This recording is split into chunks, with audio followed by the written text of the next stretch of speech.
بخاری مسلم میں حدیث ہے سب سے بڑھ کر صبر کرنے والا اللہ ہے.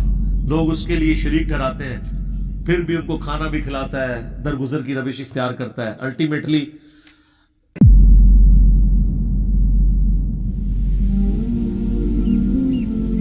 قل سیروا فی الارض, اے نبی ان سے فرماؤ کہ زمین میں سیر کر کے دیکھو.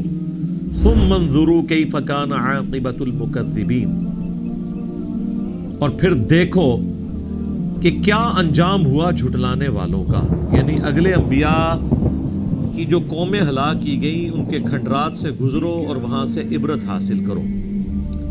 چونکہ عرب کے لوگ تجارت کے لیے شام جایا کرتے تھے, وہ ان جگہوں سے گزرتے تھے جہاں پر اگلی امتوں کی برباد بستیاں موجود تھیں کھنڈرات کی شکل میں. یہی وہ آیت کا ٹکڑا ہے کہ قرآن میں کئی جگہ یہ ٹاپک آیا.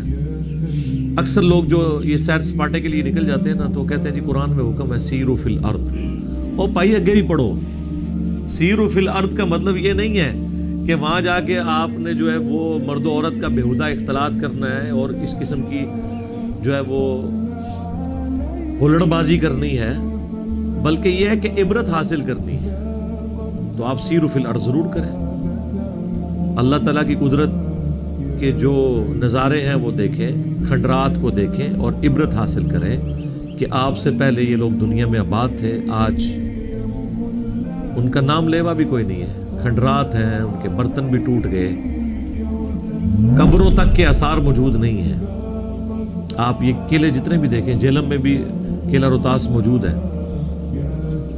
کھنڈرات کی شکل میں. پوری دنیا میں ایسے کھنڈرات موجود ہیں. تو اسلام یہ کہتا ہے کہ آپ کی ہر چیز آخرت اورینٹڈ ہونی چاہیے. یعنی آپ نظر سے کوئی منظر بھی دیکھتے ہیں تو اس سے آپ اللہ کی طرف جائیں.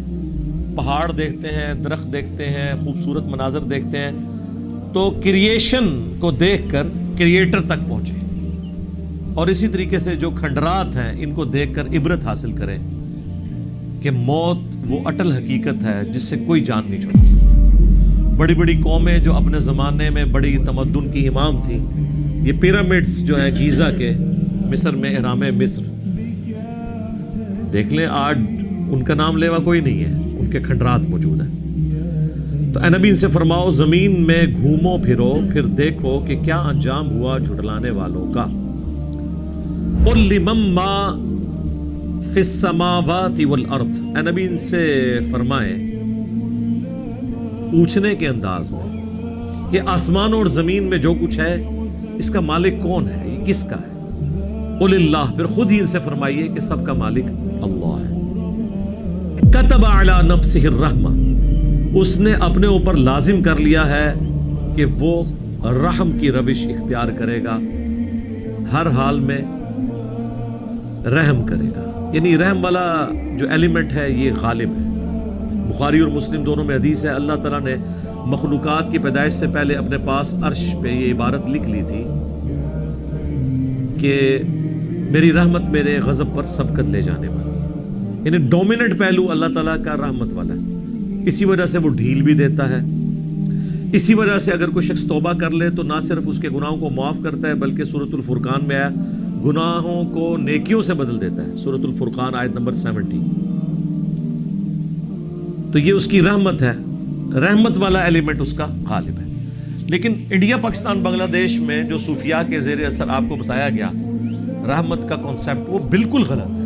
اس رحمت کا کنسیپٹ تو یہ ہے کہ کام چک کے رکھو, ایک رحمت کا چھینٹا آئے گا اور سب کچھ معاف ہو جائے گا. اس طرح کی رحمت قرآن و حدیث میں کہیں موجود نہیں ہے. قرآن و حدیث میں ہے کہ اللہ تعالیٰ جو ڈھیل دیتا ہے یہ اس کی رحمت ہے, فوراً گرفت نہیں کرتا یہ اس کی رحمت ہے. دیکھ لیں خالد ابن ولید نبی علیہ السلام کے اعلان نبوت کے 19 سال کے بعد مسلمان ہوئے, تو 19 سال میں مار بھی سکتے تھے نا, ڈھیل ملی. آج ہم رضی اللہ عنہ کہتے ہیں, ان کے لیے دل میں اچھے جذبات رکھتے ہیں, تو وہ اللہ کی رحمت تھی کہ ایگزیکیوشن فوراً نہیں اللہ نے کی. 13 سالہ مکی دور میں دھمکیاں دھمکیاں دھمکیاں, اینڈ رزلٹ کیا ہوا ہے, فتح مکہ پہ لوگ مسلمان ہو گئے. عذاب استیصال اس طرح کا نہیں آیا.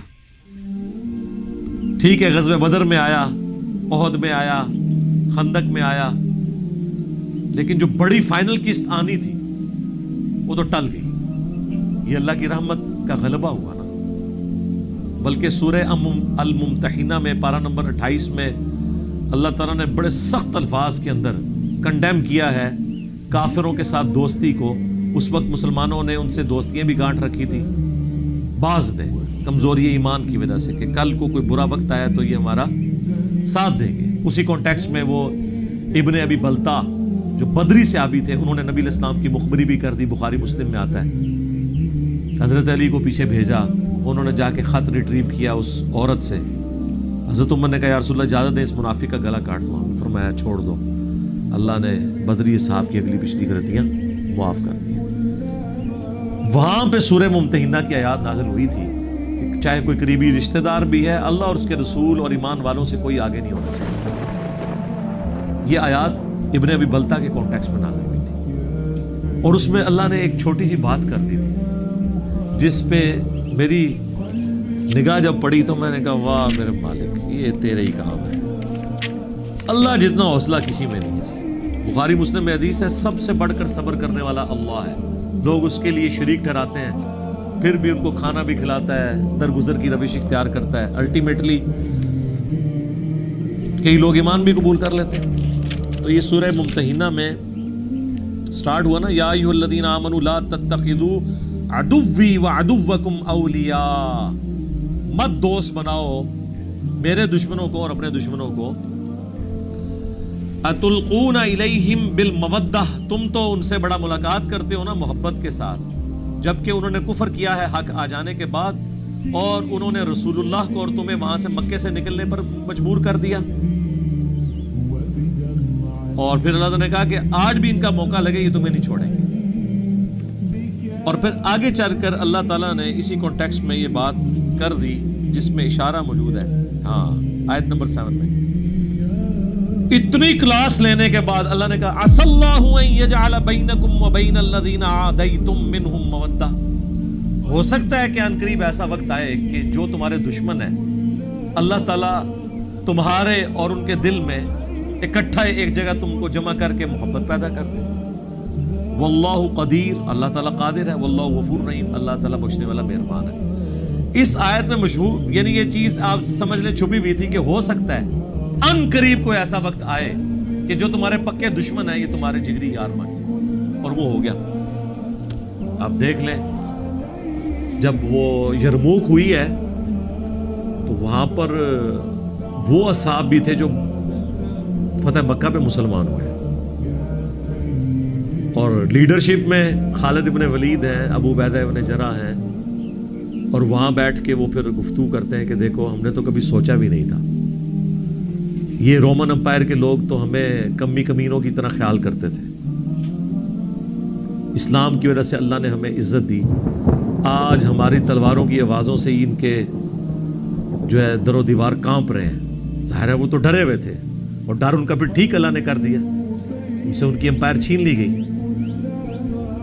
اور پھر وہ اپنے زمانے کفر کو یاد کرتے ہیں کہ ہم نے تو کبھی سوچا ہی نہیں تھا کہ یہ لوگ جن سے ہم اتنی دشمنیاں کرتے تھے مکے سے نکلنے پر مجبور کیا، ان سے ہم نے احد لڑی، بدر لڑی، خندق لڑی، آخری درجے تک کوشش کی. فتح مکہ کے موقع پر بھی کوشش کی کہ کسی طریقے سے ان سے لڑائی ہو، اپنے آباء و اجداد کے بدلے اتاریں. لیکن آج انہی لوگوں کی امامت میں ہم انہی کے ساتھ مل کر کافروں کے خلاف لڑ رہے ہیں. ہم نے تو سوچا بھی نہیں تھا، لیکن قرآن میں موجود تھا. قریب ہے شاید ایسا وقت آئے کہ اللہ تعالیٰ تمہارے دلوں میں محبت پیدا کرے. فتح مکہ کے بعد ایک ایک کر کے سارے مسلمان ہو گئے. تو سیدنا عمر اب اپنے ان ساتھیوں کو آگے دیکھ رہے ہیں جنہوں نے حضرت عمر کو تکلیفیں دی تھیں ایمان قبول کرنے کے بعد باقی اصحاب کو. آج وہ لوگ سب کے سب اللہ کا شکر ادا کر رہے ہیں کہ اللہ نے ہمیں ایمان کی دولت دے دی. تو سیدنا عمر نے رونا شروع کر دیا. تو لوگوں نے کہا یہ تو خوشی کا موقع ہے. انہوں نے کہا میں رو اس لیے رہا ہوں کہ جب بھی کوئی چیز اپنے کامل ایپیکس کو پہنچ جاتی ہے نا اس کے بعد پھر اس میں زوال شروع ہو جاتا ہے. یہ آخری ایپیکس تھا جو ہم نے دیکھ لیا کہ ہمارے خاندان کے لوگ جو ہماری جان کے دشمن تھے آج انہوں نے ہمارا دین قبول کر لیا. اس سے آگے تو ہمیں کچھ نہیں چاہیے نا. تو ہر چیز اپنی تکمیل کے بعد پھر نقصان کی طرف جاتی ہے. یہ اللہ کا رول ہے.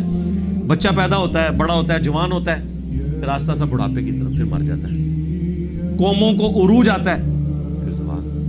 رومنس کی امپائر کتنا عرصہ تک رہی؟ زوال ہوگی۔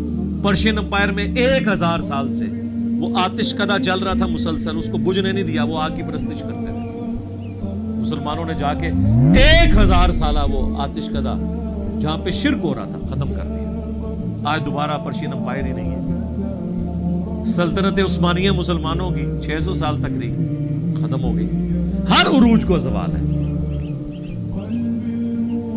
تو سیدنا عمر نے کہا کہ مجھے یہ چیز رلا رہی ہے کہ اب یہ چیز اپنے نقصان کی طرف جائے گی، اور نقصان ہو گیا رہی، اللہ کے نبی دنیا سے چلے گئے۔